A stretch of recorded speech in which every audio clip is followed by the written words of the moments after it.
இது வந்து மூக்கிரட்டை கீரை. அது எங்கள் வீட்டு தோட்டத்தில் விளைஞ்சிச்சு. அதை நான் பறித்து இப்போ கடைய போகிறேன். நல்லா கழுவி சுத்தம் பண்ணி வச்சுருக்கேன். நல்லா சுத்தம் பண்ணிட்டேன். கீரை எவ்வளோ பெருசு பெருசாக வளர்ந்துருக்கு பாருங்கள். அதான் பறித்து கடையலாம். அதுக்கு தேவையான பொருள் வந்து சிறுபருப்பு, தக்காளி பழம் 1,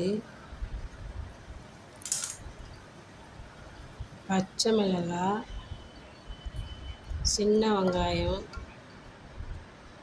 பூண்டு பல், கொஞ்சோண்டு சின்ன சீரகம், 1 டீஸ்பூன் மஞ்சத்தூள்,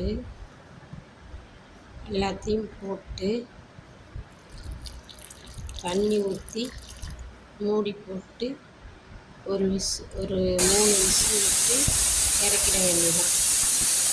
அப்புறம் அதை எடுத்து நல்லா கடைஞ்சி முட்டை விஸ்கால் நல்லா அடித்தேன். நல்லா கடைஞ்சி தாளித்து